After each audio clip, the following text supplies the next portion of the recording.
রাষ্ট্রগুলো নিজেদের গোপন প্রেমের কারখানা বানাবেন না। আমরা শাপলাকলি নিব, ধানের শীষ এবং শাপলাকলির হাড্ডাহাড্ডি লড়াই হবে। গণভোট নিয়ে হলো বিএনপি এবং জামাত হলো মুখোমুখি অবস্থানে রয়েছে। শাপলার কিন্তু আমরা এখনো ব্যাখ্যা পাইনি। নির্বাচন কমিশনের যে স্বেচ্ছাচারী আচরণ, কিন্তু এখন কি তাহলে আমরা প্রতীক নিয়ে পড়ে থাকবো, আমরা ইলেকশন ফেজে ঢুকবো না? তো সেই জায়গা থেকে আমরা বৃহত্তর স্বার্থ চিন্তা করে এই ডিসিশনটা নিচ্ছি। কিন্তু ইলেকশন কমিশনের যে স্বেচ্ছাচারী আচরণ, এটা পুরো বাংলাদেশের সামনে স্পষ্ট হয়েছে। আমরা ইনশাল্লাহ শাপলাকলি নিচ্ছি পুরো বাংলাদেশের। আমরা আহ্বান জানাচ্ছি জাতীয় নাগরিক পার্টি নেতাকর্মী এবং পুরো বাংলাদেশের মানুষকে যে আপনারা যেখানে 300 আসনে প্রার্থী হতে চান, আপনারা প্রার্থীটা নিজেদের ইলেকশনের প্রস্তুতি নিন, আমাদের অফিসে আসুন, প্রার্থীটা জমা দিন। আমরা 300 আসনে ইনশাল্লাহ প্রার্থী দিব। একটা প্রশ্ন, সেটা হলো আপনি ইতিমধ্যে জানছেন ইলেকশনের ডামাডোল অলরেডি বাংলাদেশে শুরু হয়েছে। আমরা ইলেকশনের ফেজের মধ্যে যেতে চাই এবং ফেব্রুয়ারি ইলেকশনটা যাতে সুন্দরভাবে বাস্তবায়ন হয় আমরা অংশগ্রহণ করতে চাই।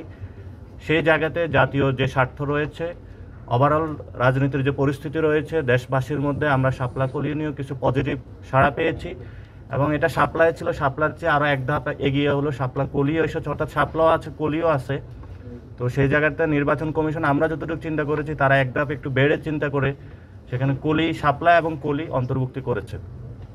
তো আমরা এটা পজিটিভলি নিয়েছি এবং তাদেরকে আমরা আহ্বান জানিয়েছি যে দ্রুত গতিতে যাতে এনসিপির যে নিবন্ধন প্রক্রিয়া এটা সম্পূর্ণ করে আমরা যাতে আমাদের মাঠে প্রতীক নিয়ে যেতে পারি সেই বিষয়ে সুরাহা সমাধানের করার জন্য।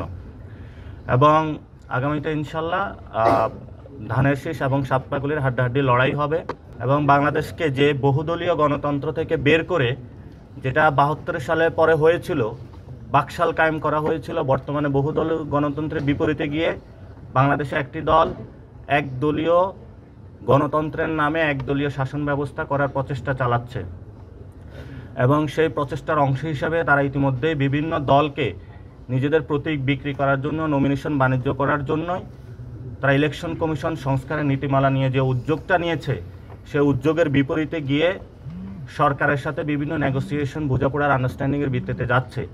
সেখানে আমরা নির্বাচন কমিশনকে বলছি, নির্বাচন যে কোনো দলের নির্বাচন প্রতীক কোনো নমিনেশন বাণিজ্যের প্রতীক হতে পারে না।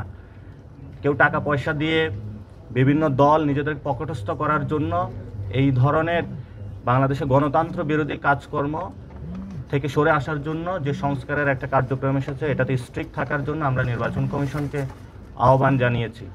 ইতিমধ্যে আপনারা শুনেছেন বিএনপির জনাব সালাউদ্দিন আহমেদ আমাদের আইনমন্ত্রী যিনি রয়েছেন, উপদেষ্টা আসিফ নজরুল স্যারকে একটা চিঠি দিয়েছেন।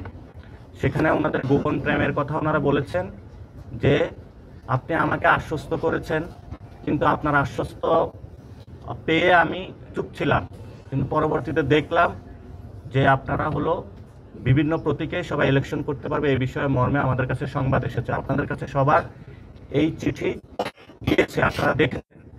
আমরা আইন মন্ত্রণালয়ে যিনি রয়েছেন এবং বিভিন্ন রাজনৈতিক দলে যারা ব্যক্তিবর্গ রয়েছেন, আপনাকে রাষ্ট্রগুলো নিজেদের গোপন প্রেমের কারখানা বানাবেন না। গণভোট নিয়ে হলো বিএনপি এবং জামাত হলো মুখোমুখি অবস্থানে রয়েছে। আমরা দুই দলের কাছে আহ্বান রাখবো যে আপনাদের এই ধরনের যুদ্ধ নির্বাচনকে ব্যাহত করবে, নির্বাচন পিছিয়ে যাওয়ার সম্ভাবনা রয়েছে। এজন্য দুই দলকে আহ্বান জানাবো, নির্বাচন পিছিয়ে দেওয়ার চেষ্টা করবেন না। এই ধরনের